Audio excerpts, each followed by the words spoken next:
காலை நேர பிரதான செய்திகள். செய்திகளின் ஊடாக நர்மதா சிறில் முதலில் தலைப்பு செய்திகள். பெற்றோர்களின் அனுமதியின்றி மாணவர்களின் கருத்துக்களை பதிவு செய்யக்கூடாது, ஊடகங்களுக்கு கல்வி அமைச்சு எச்சரிக்கை. டெங்கு நோயாளிகளின் எண்ணிக்கை 92,000 கடந்தது. அமெரிக்கா ஈரான் பேச்சுவார்த்தையில் முட்டுக்கட்டை விடுக்கப்பட்டுள்ள எச்சரிக்கை.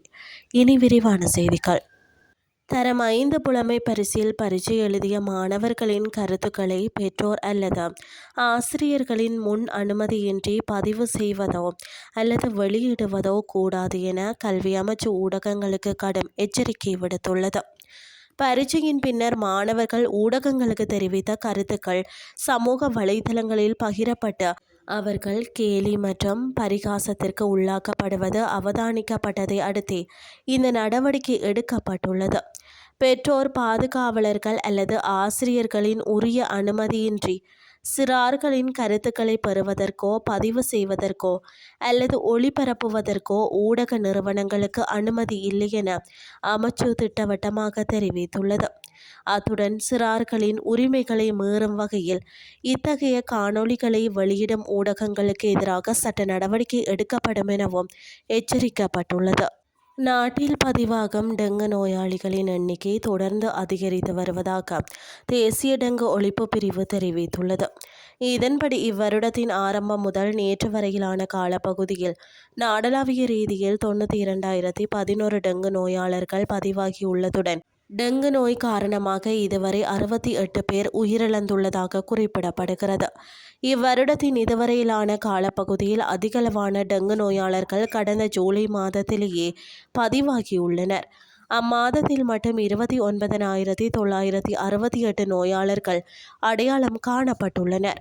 மாகாணங்கள் அடிப்படையில் நோக்குகையில் இவ்வருடத்தில் அதிகளவிலான டெங்கு நோயாளர்கள் மேல் மாகாணத்திலேயே பதிவாகியுள்ளனர். அவ்வெண்ணிக்கை 48,725 ஆகும் என்பதுடன் இது பதிவான மொத்த நோயாளிகளின் எண்ணிக்கையில் கணிசமான சதவீதத்தை பிரதிநிதித்துவப்படுத்துகிறது.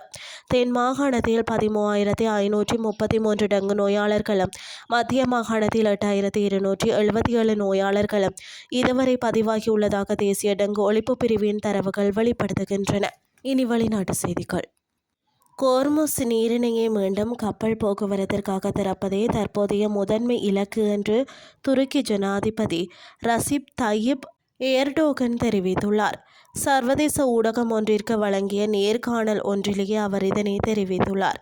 இந்த நிலையில் அமெரிக்கா மற்றும் ஈரான் இடையேயான பேச்சுவார்த்தைகளில் இந்த கடல் வழியின் மீதான கட்டுப்பாடே மிக முக்கிய முட்டுக்கட்டையாக இருந்து வருவதாக அவர் குறிப்பிட்டுள்ளார்.